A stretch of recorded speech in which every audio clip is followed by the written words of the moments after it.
Semana a gente vai trabalhar esse tema aí, fé e ação, que é a temática jovem de 2018, da Semana de Oração Jovem Oficial.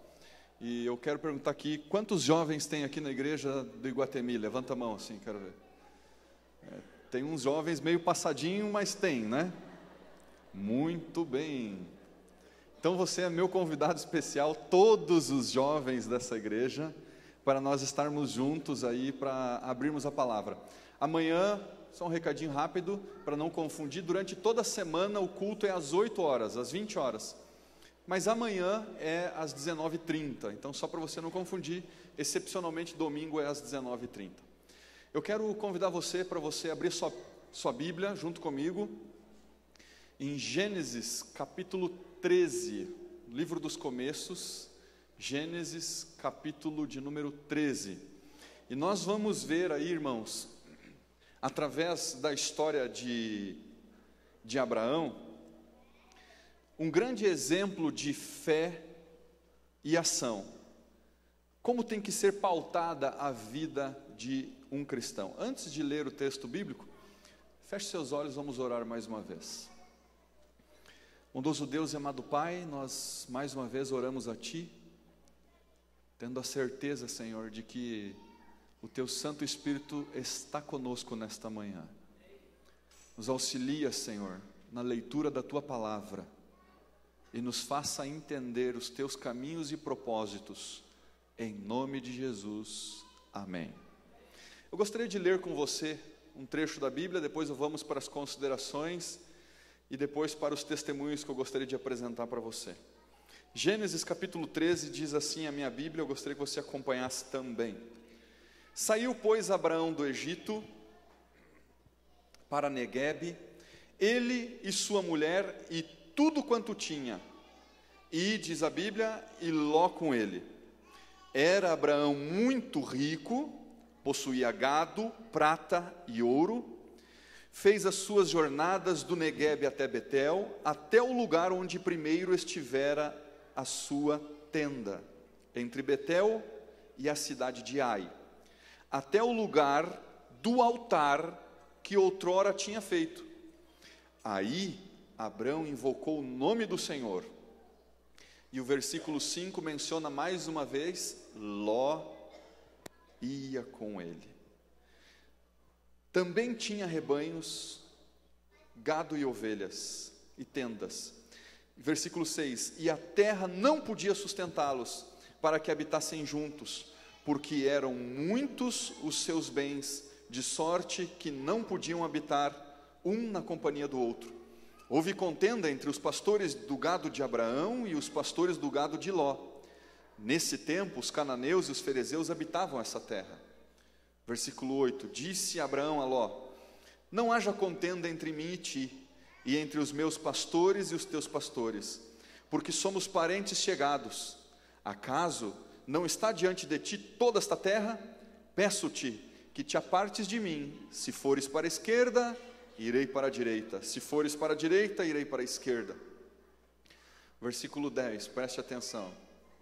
Levantou Ló os olhos e viu toda a campina do Jordão, que era toda bem regada, antes de haver o Senhor destruído Sodoma e Gomorra, como o jardim do Senhor, como a terra do Egito, como quem vai para Zoar. Então Ló escolheu para si toda a campina do Jordão e partiu para o oriente, separando-se um do outro.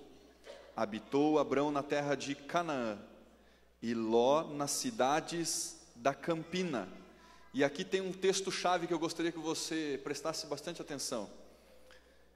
No versículo 12 diz assim, na metade para frente do verso, diz, nas cidades da campina e armando as suas tendas. Até onde, irmãos? Até Sodoma. Ora, os homens de Sodoma eram maus e grandes pecadores contra o Senhor. O último verso, versículo 18. E Abrão, mudando as suas tendas, foi habitar nos carvalhais de Manre, que está junto a Hebrom, e levantou ali um altar ao Senhor. Preste atenção agora nas considerações. Veja, irmãos, a partir do momento em que Deus chamou Abraão para uma terra que mana leite e mel, essa terra é a terra de Israel, Deus tinha um plano para a vida dele. Até que ele herdasse a terra, ele se tornou um peregrino na terra. E ele não tinha filhos, mas tinha alguém que vivia com ele, que era um parente muito chegado, e que na verdade era como se fosse um filho dele, Ló, que era sobrinho, mas na verdade era criado pelo próprio Abraão. Só que o Ló e o Abraão, eles prosperaram tanto, que conforme o relato bíblico, a terra já não dava mais conta de alimentar os dois rebanhos, e estava dando uma briga, uma disputa, entre os pastores de Ló e os pastores de Abraão. Até que um dia, ficou tão difícil deles conviverem, que Abraão faz uma proposta para o seu sobrinho. Eles, olha, vamos subir aqui em cima do monte, você está vendo essa terra linda, bonita? Então assim, meu filho, se você escolher ir para a esquerda, eu vou para a direita. Se você for para a direita, eu vou para a esquerda. Você que escolhe. E ele escolheu as campinas próximas do Jordão. E para lá ele foi. Só que há um fato que mudou a história de Ló. E que quase dizimou por completo a família dele. Há um detalhe no texto bíblico. Porque diz assim, e ele foi armando as suas tendas, um dia após o outro, semana após semana, ano após ano, até que ele chegasse cada vez mais perto da cidade de Sodoma e próximo da cidade de Sodoma, a cidade de Gomorra. A partir dessa leitura, eu queria estabelecer algumas coisas com vocês. Primeiro, o tema de hoje é o construtor de altares. Há uma diferença ali, queridos, na história de Abraão e na história de Ló. A história de Abraão começa dizendo o seguinte, no capítulo 13. Ele sai de uma cidade, ele volta para Betel e ele encontra um altar que ele tinha construído em Betel. E nesse mesmo altar ele oferece sacrifícios ao Senhor. Depois menciona que por onde Abraão passava ele construía altares. Porque o altar era o centro da vida deles, era o centro de culto. Era ali onde eles depositavam a sua fé, a sua adoração diante de Deus. E enquanto Ló estava com Abraão, por óbvio, ele participava desses cultos. Fazia parte disso. Mas no momento em que Ló se separou, não há nenhuma menção de que Ló, por onde ele ia, ele estabelecia altares. Pelo contrário, a Bíblia diz que aonde ele ia, ele armava as tendas, mas os olhos dele não estavam em nenhum altar. Os olhos e o coração de Ló estavam na cidade de Sodoma e de Gomorra. E o último verso diz, Abraão volta para o seu lugar, e mais uma vez, ele constrói um altar. Qual a importância, irmãos, de construções de altares? Eu não sei aqui na igreja quem é rico, quem é pobre, quem é da classe média, isso não faz diferença. O que de fato faz diferença na vida de uma pessoa, é se ela é ou não é um construtor de altares. Se no lar onde você mora, onde você vive, existe um altar ao Senhor. E eu hoje gostaria de dividir essa questão do altar em pelo menos 3 tópicos diferentes. Primeiro deles, para que serve ou para que servia os altares? Em primeiro lugar, irmãos, nós temos que entender que uma das coisas mais importantes que existe na vida de um cristão é a comunhão com Deus. Amém? Quantos creem aí? Diz amém, quero ver. Amém. E existem 3 tipos de comunhão. Qual é a primeira? Comunhão individual. Olha o que diz a Bíblia, Mateus capítulo 6, versículo 6. Mas tu, quando orares, entra no teu quarto, fecha a tua porta e orarás ao teu pai que está em secreto, e teu pai que te vê em secreto, o que ele faz? Recompensa. Quem aqui tem o costume de orar todos os dias? Todos os dias. Amém. E como tem que ser? Ela é individual. E olha o que diz a Bíblia, tu, singular, quando orares, entra no teu quarto. Quem você convida para entrar no seu quarto? Quem é que entra no teu quarto? Pessoas que você tem intimidade. E o convite de Deus hoje para cada um de nós é que nós tenhamos intimidade com Ele. Isso é chamado de comunhão. Você pode até dizer, mas eu oro na igreja, pastor. Eu oro nos grupos, eu tenho um grupo de WhatsApp. Irmãos, nada substitui nessa vida a sua comunhão pessoal e individual com Cristo. Segundo aspecto que eu gostaria de mencionar aqui para você, em termos de comunhão, é a comunhão familiar. Então veja, eu estou estabelecendo aqui diante dos irmãos algumas premissas do cristianismo.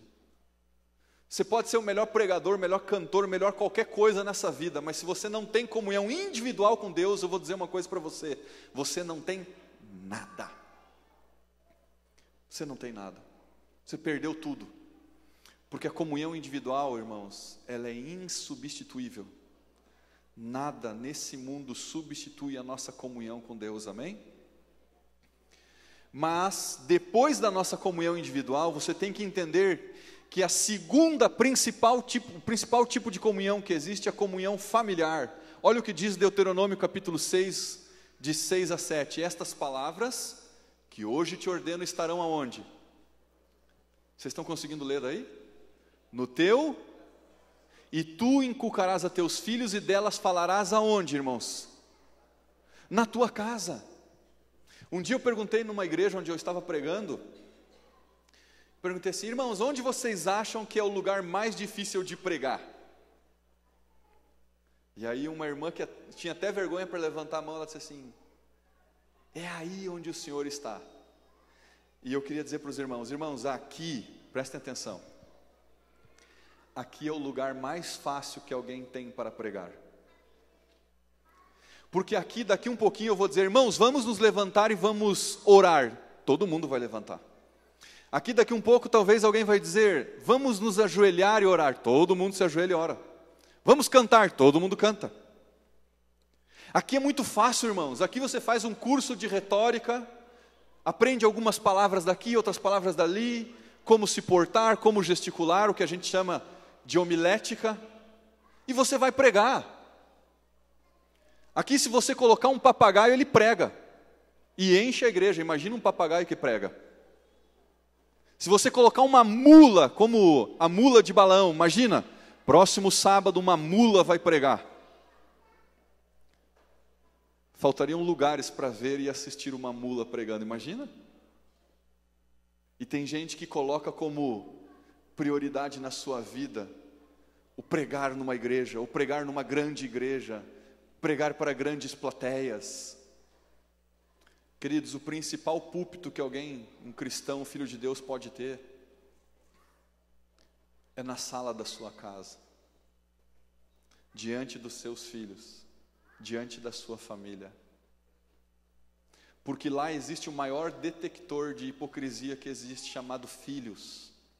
Quantos aqui têm filhos? Levanta a mão, quero ver. Nossa, o anjo da bênção passou por aqui, viu? Quantos agora? Você tem que ser sincero, porque Deus vê todas as coisas. Quem aqui tem filhos lindos? Levanta a mão, quero ver. Eu acho difícil, todo mundo tá. Quem tem filhos lindos e maravilhosos e os mais lindos do mundo? Levanta a mão que eu quero ver. Quem tem filho feio? Abaixa a mão. É feio ou é bonito?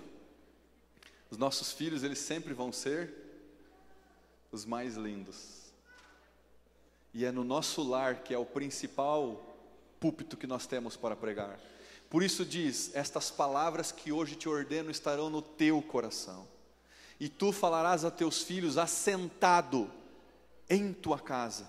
E ele diz mais: ao deitar-te e ao levantar-te. Sabe o que quer dizer a expressão deitar e levantar? É culto familiar, irmãos. Coisa que havia com muito mais frequência no meio da nossa irmandade, mas infelizmente muitos dos nossos irmãos hoje em dia, e eu não sei qual é a realidade aqui, mas eu sei que muitos dos nossos irmãos nem culto de pôr do sol fazem mais. Que dirá culto matutino e vespertino com a família? E sabe qual é o principal argumento que eu ouço? A irmã já falou ali, como é que é seu nome? Você acertou, Valquíria acertou.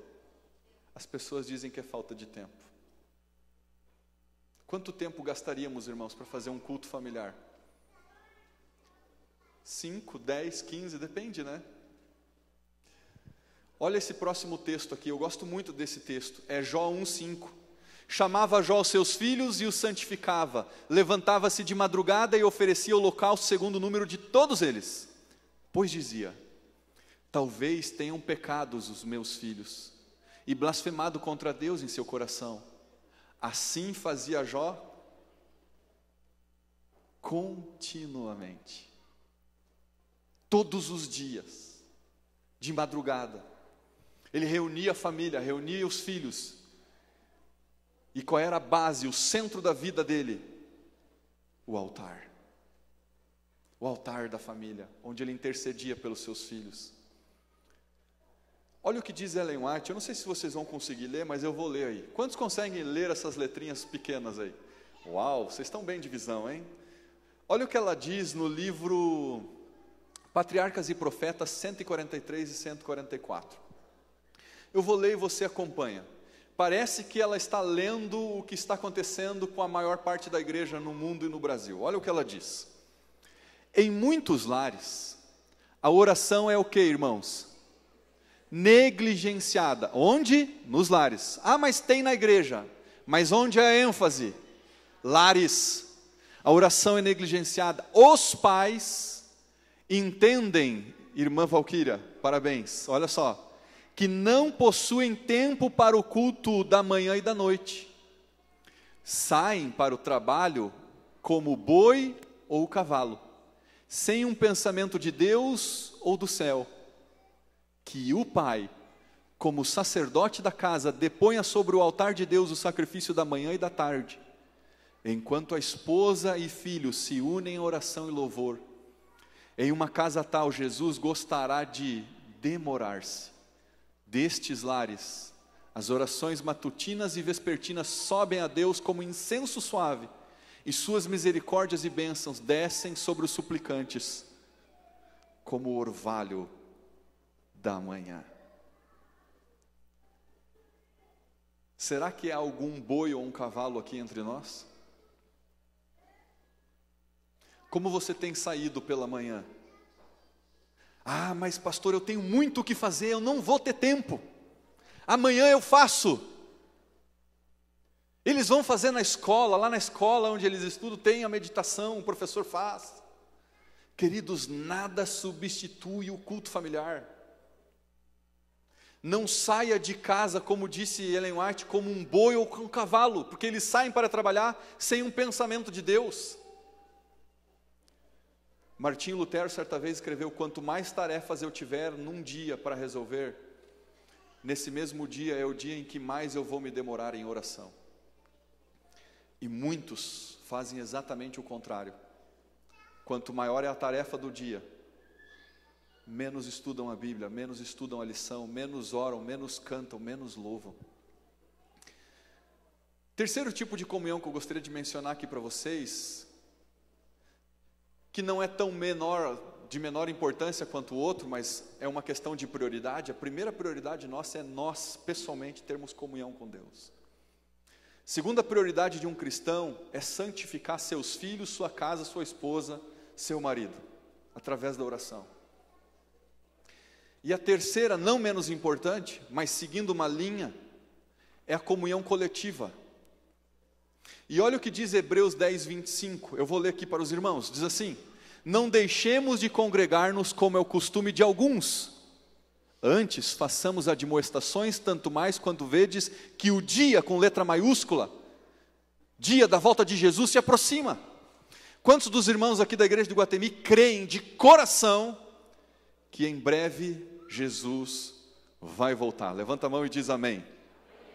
Então, quanto mais se aproxima esse dia, enquanto nós tivermos as igrejas ainda com as suas portas abertas, irmãos, coloque como prioridade na sua vida, procure não faltar os cultos, procure não faltar as semanas de oração, porque aqui, irmãos, também é um ambiente propício para nós orarmos pela nossa família, pelos nossos filhos, pelos nossos desafios, pelos nossos sonhos, pelos nossos anseios.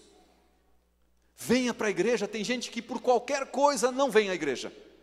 Se tem chuva, não quero molhar o cabelo. Se tem sol, não, eu vou chegar muito suado na igreja. Qualquer coisa é um motivo enorme para não vir à igreja. Irmãos, eu queria dizer uma coisa para você de coração. Quer ser bem sucedido na vida espiritual? Faça de tudo possível e impossível para estar sempre na igreja. Eu sei que há situações especiais de alguém que trabalha, de alguém que estuda, ou muitas vezes está doente e não pode, ou alguma coisa que de fato aconteceu. Mas eu percebo, irmãos, que muitas vezes, muitos de nossos membros não são adventistas do sétimo dia. São tão exclusivamente adventistas no sétimo dia. Eu uma vez fiz uma semana de oração e inventei um tipo de cristão. Eu já vi vários, assim, cristão Raimundo, um pé na igreja e um pé onde? No mundo. Mas eu inventei um tipo de cristão. É o cristão lobistão. Lobistão.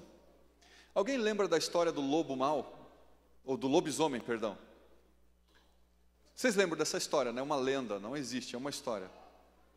Qual era o ponto assim que ele se transformava? Era um homem, caminhava normal, tranquilo, e de repente havia uma metamorfose nele e se transformava num lobo. Quando que isso acontecia?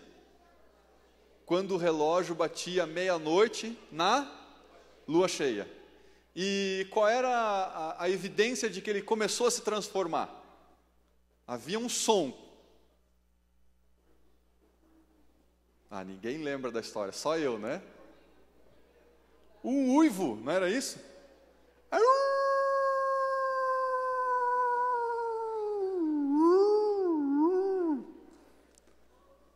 E daqui um pouco as unhas começavam a crescer, os pelos saltando para fora do corpo, assim, de maneira descontrolada, e a roupa se rasgava, e o primeiro que ele via, ele devorava vivo. Bom, pastor, e o lobistão? Lobistão é assim, é a mistura de lobo com cristão. Só que como é adventista do sétimo dia, qual é o período do dia e da semana que muitos irmãos se transformam em cristãos? Olha quanto lobistão tem aqui. Pôr do sol de sábado, sexta para sábado. Horas benditas, santas e felizes, são as que passo junto a ti, Senhor. E aí começa a transformação. Você vê o irmão no trânsito a semana inteira buzinando e freando e colocando o dedo para fora e rápido, e ele xinga a mulher, não tem tempo para culto, não consegue ir na semana de oração, é um ritmo frenético, ele corre, ele anda, ele xinga e ele briga com todo mundo e ele esquece de quem ele é, sua identidade profética ele já não sabe mais, ele vive a semana inteira como um lobo peludo, dentudo, unhudo, trata todo mundo mal, xinga a esposa por qualquer coisa, briga com os filhos, buzina no trânsito, é nervoso, é ansioso, está quase tendo uma parada cardíaca, mas de repente, 6h15 de sexta-feira, há uma transformação. Horas benditas, santas e felizes. Olá, meu irmão, como é que vai? Tudo bem? Feliz sábado. Transformou. Durante a semana inteira, não sabe, semana de oração, não posso, não tenho tempo, culto familiar, não posso. Amor, olha, eu queria te contar o que as crianças fizeram essa semana. Eu não tenho tempo, eu preciso só comer alguma coisa, dormir. Meu negócio é trabalho, eu tenho que trabalhar. Olha lá, o que Ellen White disse? Boi e cavalo. Antes que alguém se sinta ofendido aí, não fui eu que disse, tá? Foi Ellen White. Briga com ela na manhã da ressurreição. Deixa eu perguntar, quantos bois e cavalos tem nessa igreja? Levanta a mão bem alto que eu quero ver. Ninguém é doido, né? Teve até mulher que olhou para o lado assim, vamos ver se ele vai ter a coragem agora, né? Sabe qual é o nosso maior problema, irmãos? É não saber quanto que vale a nossa salvação. Qual é o valor de ser cristão para você? Qual é o nível de gratidão que você tem no seu peito, pulsando através das suas veias e artérias, bombeando o teu sangue todos os dias? Quão grato você é a Deus?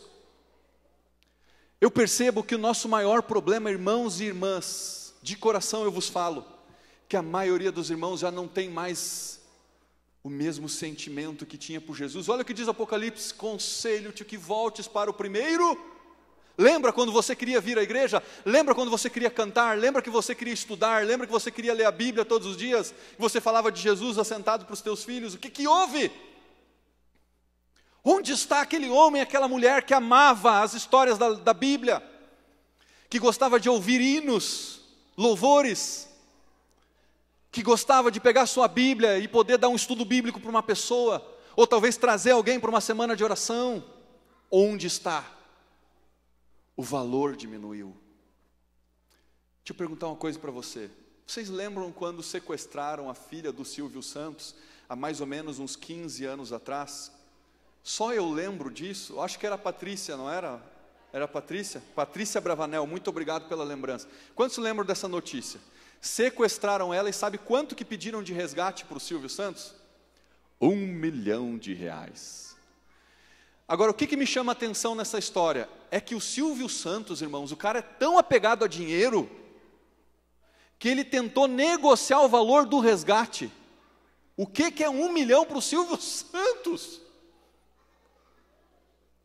E ele disse: eu não consigo mandar para vocês 1 milhão, pode ser 500 mil. Ai, misericórdia. Vou perguntar de novo aqui: quem ama de paixão os seus filhos? Levanta a mão e diz amém. Amém. Se você tivesse R$1 milhão, talvez não tenha, mas se você tivesse exatamente R$1 milhão guardado lá na poupança, no banco, sei lá onde, sequestrassem o teu filho ou a tua filha e pedissem: eu quero o R$1 milhão que você tem no banco. Eu perguntar primeiro para as mães, os homens não levantam a mão. Vocês querem ver o que é amor? Quantas das mães aqui daria 1 milhão e mais R$1 ainda de brinde para eles trazer o filho de volta? Levanta a mão aí, mães. Amém? Sabe por quê?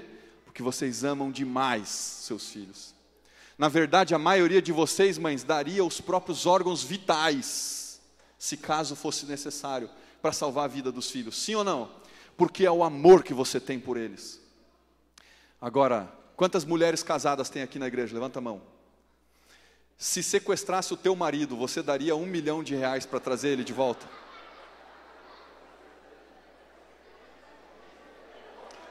É impressionante, mas é sábado e tem gente negociando já aí do lado, né? Não, 1 milhão, não, você está brincando. Quem daria 1 milhão para trazer a esposa, o maridão de volta? Levanta a mão, quero ver. Muito bem. Agora, homens, prepara, homens. Quantos homens de verdade tem nessa igreja? Levanta a mão. Homens de verdade. Porque hoje em dia tem que perguntar 2 vezes, né? Quantos de vocês daria R$1 milhão para trazer de volta, caso fosse sequestrada a sua sogra? Fala, meu irmão, você daria 1 milhão? Daria 1 milhão?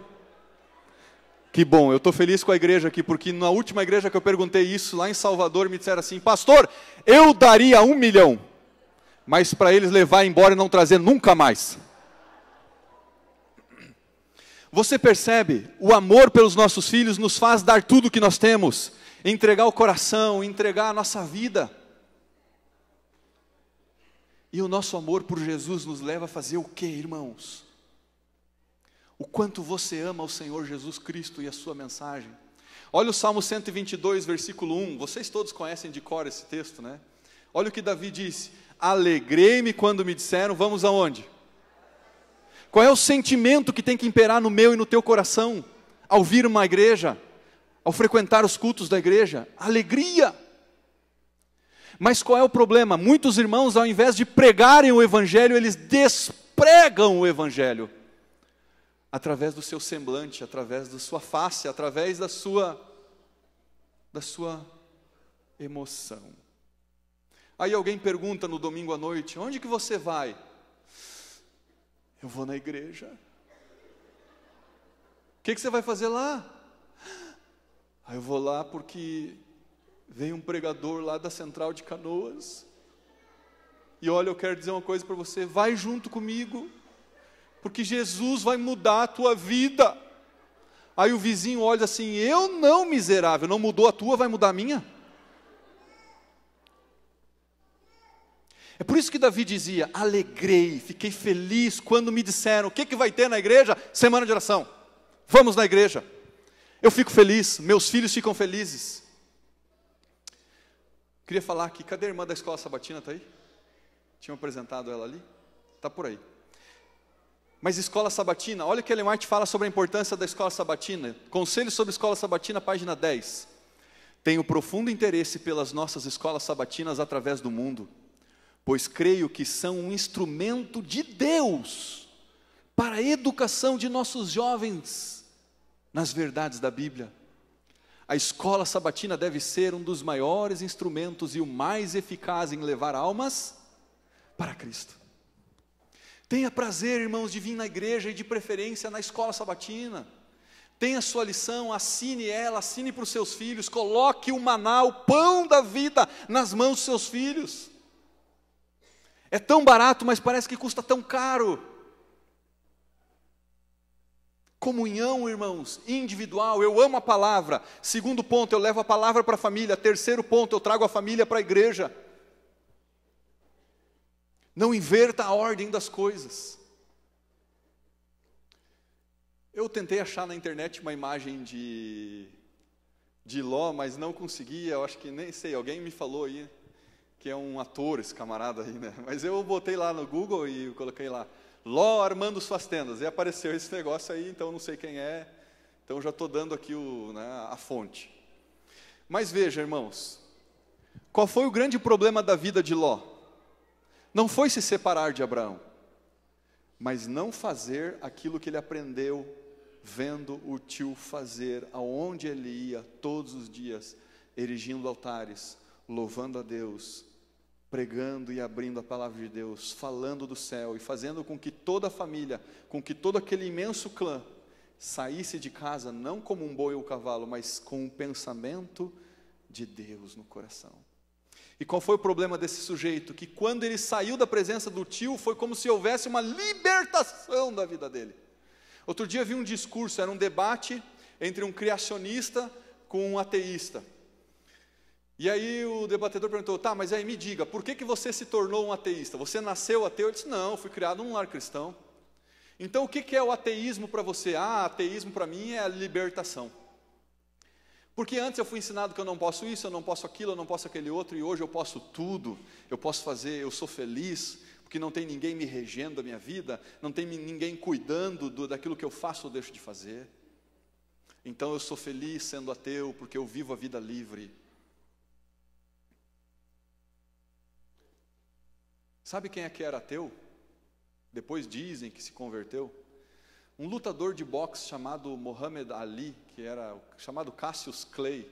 Quem é do tempo do Cassius Clay? Levanta a mão aí. Vocês estão velhos, hein, irmãos? Misericórdia. Mas eu também estou. Quarentão já, né? Não parece, mas estou. É, Tônio. A idade chega, viu, Tonhão? Mas ele era um sujeito tão arrogante, irmãos, e tão orgulhoso do seu ateísmo. E ele, de fato, ele era o melhor boxeador que existia. Mas ele fazia assim, primeiro ele boxeava o máximo que dava o seu oponente. Quando o oponente estava tonto, prestes a cair com assopro, sabe o que ele fazia?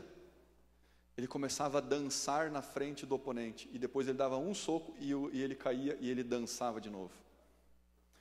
Talvez um dos sujeitos mais arrogantes que a terra já viu. Mas sabe onde ele tomou o maior nocaute da vida dele? Quando ele entrou num voo da Delta Airlines nos Estados Unidos para fazer uma conexão.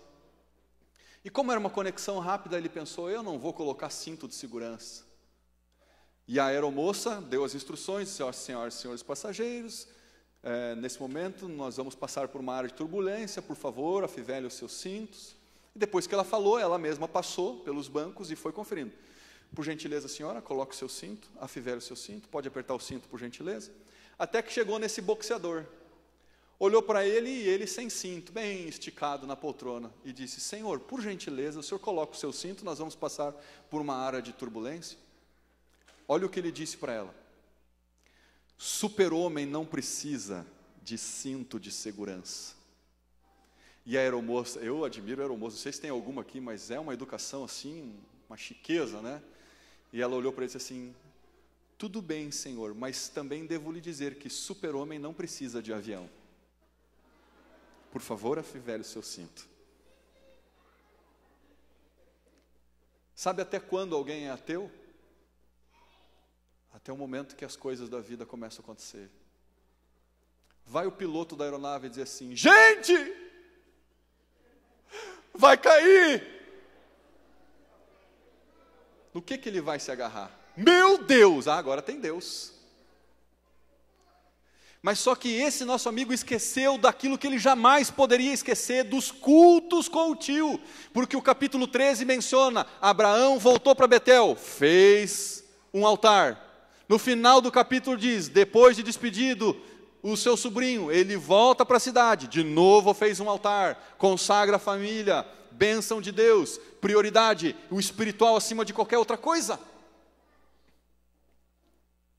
E ele, com os seus olhos sempre mais perto de Sodoma. Sabe, irmãos, eu vou dizer uma coisa para você, ninguém apostata do dia para a noite. Não é assim, ó, hoje você está cantando, eu te amo, a Deus, ergo meu louvor, canta comigo. Minha alma vem te adorar, Senhor, aceita, pois, este meu louvor, como gratidão por teu grande amor. Ah, saí da igreja. Eu cansei de cantar, eu te amo, ó Deus. Não é assim. É assim, ó. Chegava às 9 no culto, agora chego 10h30. Por quê? Eu quero fugir da escola sabatina. Que eu não tenho lição, eu não estudo a semana inteira. E daqui a pouco aquele chato do professor vai fazer aquela pergunta de sábado, né? Quantos estudaram a lição diariamente? Como eu não estudo, eu não quero que ninguém me cutuque. Então deixou de vir. Semana de oração, eu estou muito cansado, esse pregador vem lá, se fosse aí o Bill Santos eu viria. Mas não é o Bill Santos, é o Jefferson Santos. Aí começa a não vir, começa a não cantar, deixa de fazer o culto do pôr do sol, porque chegou visita, eles nem são da igreja, minhas visitas. Vai ficar tão chato eu fazer culto, eles não são da igreja, então eu não vou fazer o culto hoje. Vai no shopping, está com uma roda de amigos do escritório, foram almoçar. Mas eu vou fazer aquela oração de Pai de Santo, assim, botar a mão aqui rapidinho. Tem vergonha? Está saindo com a Bíblia, pega o elevador lá no condomínio, vem vindo os vizinhos, esconde a Bíblia debaixo do casaco. Oi? Parece o 007, James Bond. É o cristão espião, ninguém sabe. Ele trabalha numa empresa com 100, com 200 pessoas, mas ninguém pode saber quem ele é.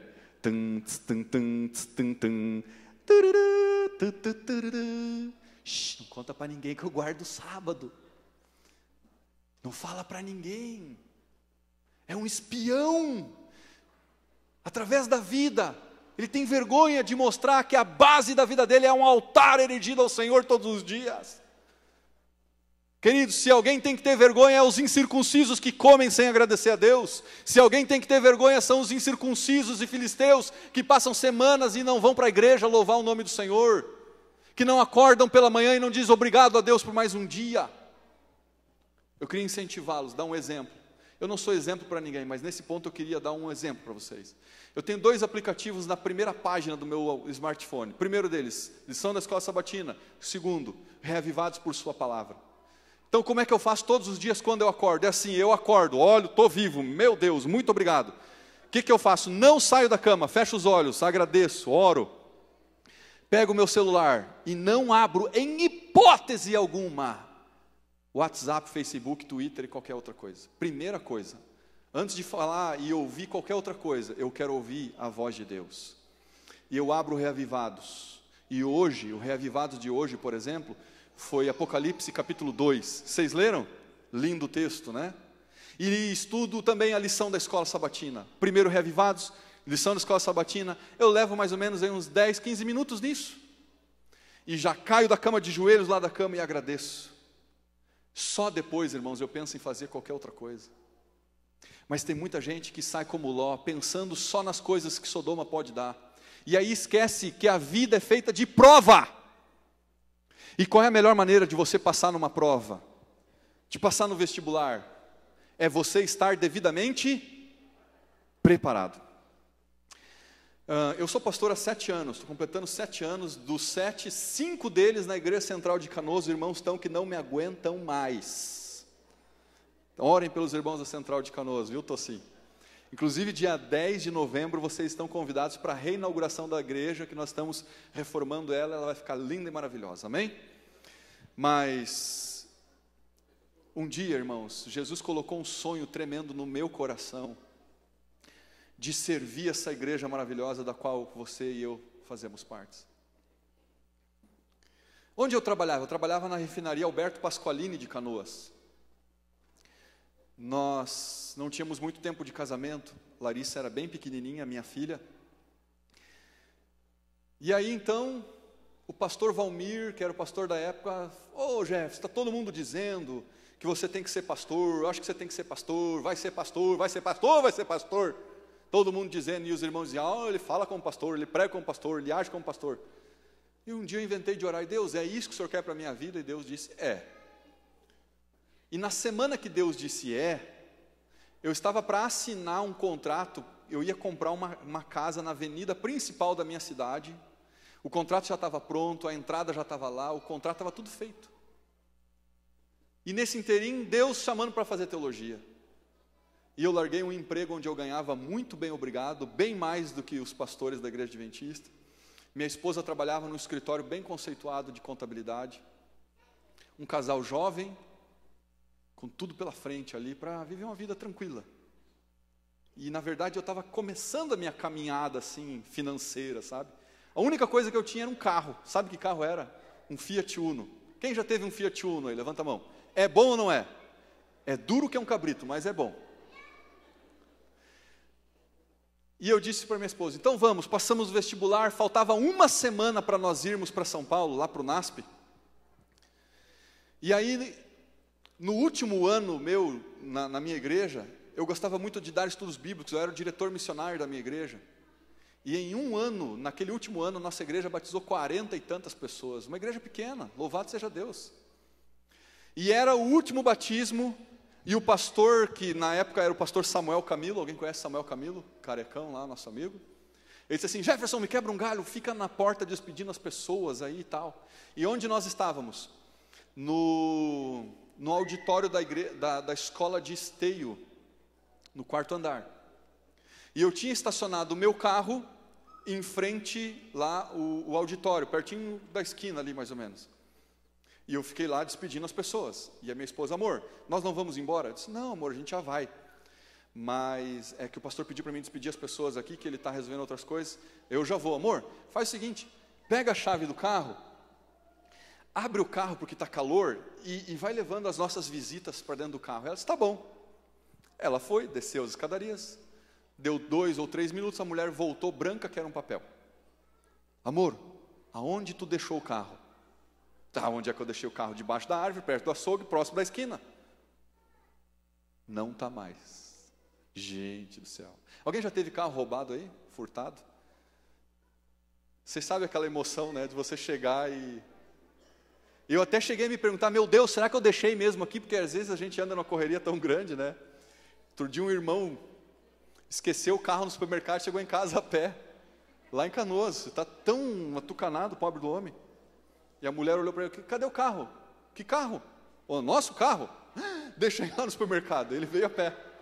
Olha como as pessoas andam hoje em dia. Misericórdia. E eu pensei, será que eu não deixei em outro lugar? Mas aí eu olhei assim na vaga que eu tinha deixado o carro e estava ali a prova do crime, porque meu carro vazava óleo e estava lá os pingados de óleo.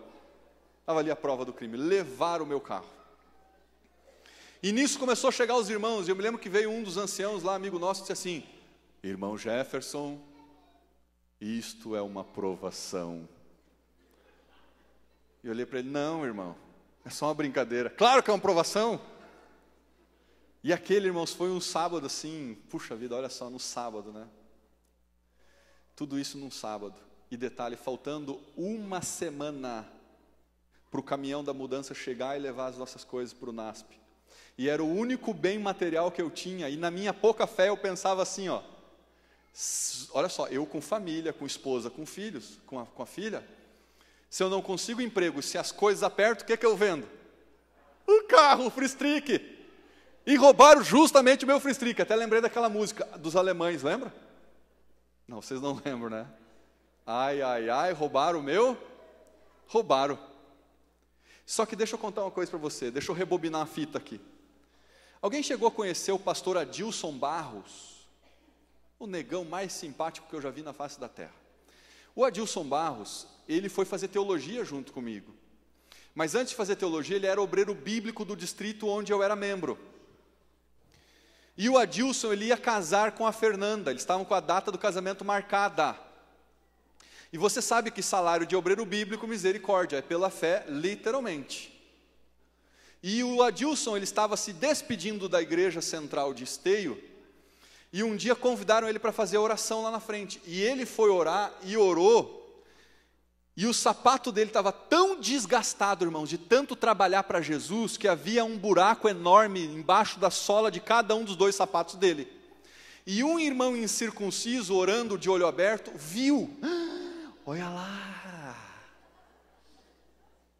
o sapato está furado. E ele, olha o apelido desse irmão, Bocão do Royal. Mas há males que vem, e ele contou para toda a igreja, e a igreja se solidarizou, isso aí, e eles fizeram uma vaquinha. Você já participou de vaquinha? Sabe o que é isso, né? Misericórdia, não estou ofendendo ninguém aqui, né? Eles fizeram uma vaquinha e reuniram dinheiro para comprar um sapato para Adilson, e na outra semana, que era o último sábado dele pregando na igreja, a central de Esteio, os irmãos na despedida, Adilson, como nós aqui da igreja sabemos que tu vai casar, a igreja comprou o melhor sapato da cidade para te dar. Adilson está aqui, é com carinho e é para te usar no dia do teu casamento. Quem conhece o Adilson, ele foi pastor aqui na Vila Nazaré, aqui para baixo aqui, há bem pouco tempo atrás. Ele é muito emotivo, ele começou a chorar, ele abraçou os irmãos, ele agradeceu. E detalhe, no dia do programa, enquanto eu estou estacionando pela última vez o meu Fiat Uno em frente à escola antes de roubar, quem eu encontro? O Adilson. E ele está com a caixa de sapato numa sacola. E ao mesmo tempo feliz e triste. Eu perguntei, Adilson, por que tu está feliz e triste ao mesmo tempo? Ai, Jefferson, eu estou feliz porque eu ganhei uma caixa de sapato. Rapaz, olha só que sapato bonito, era bico fino, lustroso, um negócio tremendo. Ele disse, eu vou usar no meu casamento com a Nanda, Jefferson. Tá, mas e por que tu está triste então? É porque o auditório lá da escola está lotado, e como é que eu vou entrar lá com essa caixa de sapato enorme? Eu disse, Adilson, quem é o teu melhor amigo? Você é tu? Então amigo é para essas coisas. Abriu o porta-mala do Fiat e disse, coloca aí, amigão.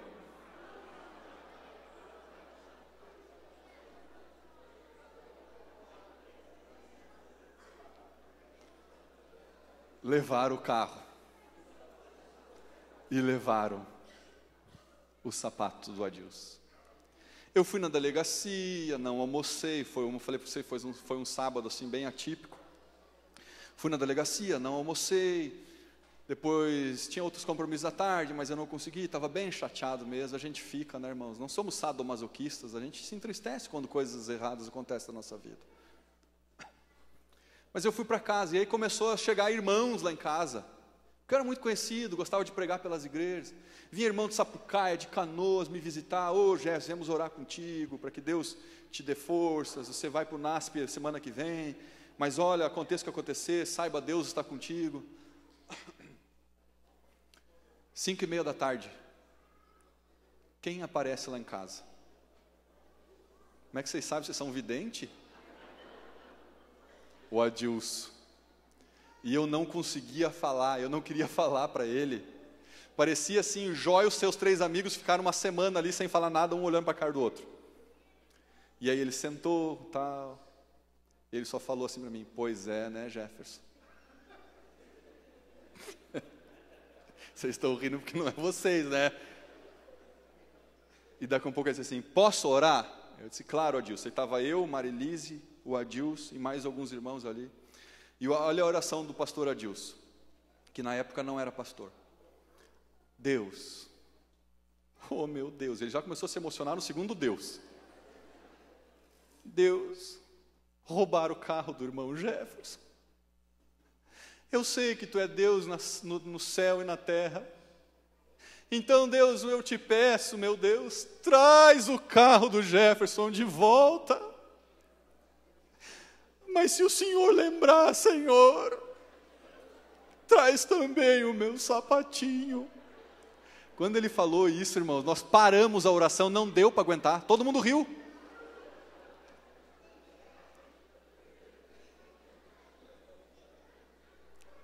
Pôr do sol, fizemos pôr do sol junto. E eu fui jantar com a minha esposa no maior e melhor restaurante que existe no estado do Rio Grande do Sul. Tem uma placa enorme assim, escrita assim, ó, Casa da Sogra. E eu fui lá. Só que tem um detalhe, minha sogra, orem por ela, eu amo ela é minha segunda mãe. Só que ela não crê em Deus como nós cremos. E sempre criticou, inclusive estava pé da vida comigo pelo fato de eu levar a filha mais moça dela para São Paulo. Ela não concordava com a nossa loucura. Ela soube que na semana passada eu rasguei o contrato, não assinei o contrato do apartamento. E agora ela sabe que a última coisa que nós tínhamos, roubaram. Então eu entrei no portão, minha sogra gosta de receber todo mundo na cozinha. Eu entrei, porta da cozinha, minha sogra estava lá. E ela olhou bem para mim, e eu olhei para minha sogra, e ela olhou para mim e disse assim, filho, é por isso que eu não acredito no Deus de vocês. Porque se Deus existisse, filho, não ia permitir roubarem o teu carro no dia que vocês dizem que é santo, que é o sábado, em frente ao lugar que vocês dizem que é santo, que é a igreja. É por isso e por outras que eu não acredito no teu Deus. Homens, vocês já sentiram vontade de fazer algo com a sogra que não seja abraçar e beijar? Vontade. Irmãos, eu vou ser sincero e vou abrir meu coração para vocês. Se eu tivesse raio laser nos olhos, a minha sogra tinha sido fulminada. Zzz. Mas lá no fundo do coração, sabe o que brotou em mim? Prega para ela agora, filho. E eu disse, minha sogra, eu amo a senhora como amo a minha mãe. Porque se não fosse a senhora, eu não seria o homem mais feliz da face da terra. Mas eu quero dizer uma coisa para a senhora, independentemente do que levam ou do que me dão, eu acredito em Deus, e se Deus quiser, Ele pode fazer o meu carro voltar para casa. Jantei, passou domingo, segunda-feira minha esposa foi para o escritório. Segunda-feira de manhã a mulher me liga. Amor, nem sabe aonde eu estou. Onde que tu está, princesa? Eu estou na delegacia. Eu digo, agora sim, a mulher foi da parte de mim. Agora estou lascado. Estou bem arrumado, né? Amor, olha só, eu fiz a consulta da placa aqui, ó. É IBC 1575, confirma, amor. Confirma, amor, é exatamente isso. Amor, ó, é o seguinte. Tu te lembra que sábado à noite, às 7:20, nós estávamos lá na casa da mãe e tu falou aquelas palavras para a mãe? Sim. Pois é, eu perguntei aqui na delegacia que horas que acharam o nosso carro. E sabe que horas eles acharam o nosso carro? 7:20 de sábado à noite. Só um miserável amém aqui desse lado. Vocês estão pior que a minha sogra, né? Seus incircuncisos. Amém! Deus seja louvado! E eu fui buscar o carro lá no guincho, irmãos. Eu fui junto com o ancião da igreja. E vocês sabem, né? Eu cheguei lá e o guincheiro disse assim, meu jovem, você está com a chave do carro aí? Eu disse, está aqui, porque foi a única coisa que eu fiquei do carro. Então é o seguinte, jovem, tira o teu cavalo da chuva, porque sempre quando acha um carro roubado em Canoas, onde foi achado o teu, foi na Matias, ou ele está sem as rodas, ou está sem o motor, ou está sem os bancos, e sem o som, e às vezes está sem nada. Então perde as tuas esperanças, porque teu carro não tem nada. Eu disse, meu amigo, fica tranquilo, eu não vou olhar capô, não vou olhar nada, eu vou entrar lá, e eu vou bater a chave e o carro vai pegar. E eu entrei dentro do Fiat Uno, irmãos. E vocês sabem, quem já teve carro velho sabe, você tem que dar umas 2 bombeadas assim no acelerador para dar uma esguichada, né? E dei 2 bombeadas assim e virei a chave. Tchum, funcionou! Eu peguei aquele Fiat Uno, eu nunca vi um Fiat Uno andar em tão alta velocidade. Sabe qual foi o primeiro lugar que eu fui com aquele carro, irmãos? Vocês são videntes mesmo. Não sei se você lembra, mas o Fiat Uno, ele tem a buzina aqui do lado, assim, tipo no pisca, sabe? E a minha sogra mora até hoje numa casa de esquina. E eu cheguei já buzinando na frente da casa da sogra. Quase que eu digo velha. E aí eu aperto assim, e cheguei já buzinando com uma mão, buzinava com a outra, eu dirigia, estacionei na frente da casa dela. A minha sogra saiu correndo, olhou assim, e eu bati a porta do carro e saí. Foi um encontro consonantal, assim. Eu vindo de um lado e a minha sogra de outro, e eu olhei para ela e disse, tá vendo, minha sogra, como Deus existe? Olha o que ela fez. Ela abriu os dois braços e disse assim, eu já sabia, meu filho, eu já sabia. A senhora quer me matar do coração? Olha que bênção que Deus deu. Está tudo aí dentro. Eu sei que deve estar palpitando uma dúvida no coração de vocês. Eu tenho certeza. Claro que eu vou contar para vocês. Quantos querem saber o que aconteceu com o sapato do Adilson? Amanhã, 19h30, eu vou contar para vocês. Então sim, amanhã, 19h30, vos falarei, apresentarei em PowerPoint o que aconteceu, mas não vou falar. Sim, os seriados de TV, Netflix fazem isso e eu farei também. Amanhã eu quero ver você na igreja. Mas eu queria terminar esse culto dizendo uma coisa para você. O choro pode durar uma noite, mas a alegria vem pela manhã. Siga a Deus, obedeça a Deus, coloque Ele em primeiro lugar, e Ele vai cuidar de você. Salmo 37, verso 5. Entrega o teu caminho ao Senhor, confia nele, porque o mais Ele fará. Eu queria chamar o trio, está aí o trio? Eles vão vir aqui cantar um lindo louvor, e eu queria perguntar, existe alguém que gostaria de se levantar nessa manhã e dizer assim, pastor, ora comigo, porque eu quero santificar a minha família diante de Deus. Eu quero que a minha família seja como a família de Abraão, que erigia altares por onde ia, onde colocava Jesus em primeiro lugar. Quantos nessa manhã gostariam de dizer isso para o Senhor Jesus Cristo? Amém. Que Deus abençoe sua vida e sua família.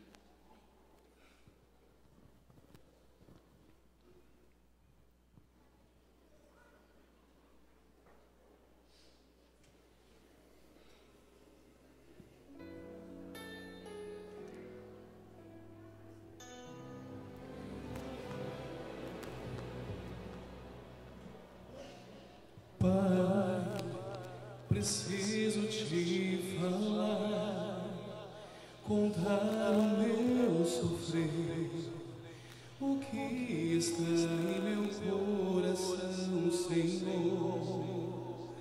Tenho tanto medo de deixar o teu querer, o que farei sem teu amor em mim? Senhor Jesus, aqui estou, te louvo e minha vida está em tuas mãos. Estou aqui para te louvar, entrego o meu viver. Ó Senhor, o que é meu, entrego em tuas mãos. Quero ser a tua voz no mundo que precisa de amor. Tenho tanto medo de deixar o teu querer, o que farei sem teu amor em mim? Senhor Jesus, aqui estou, te louvo e minha vida está em tuas mãos. Estou aqui para te louvar, entrego o meu viver. Ó Senhor, o que é meu, entrego em tuas mãos.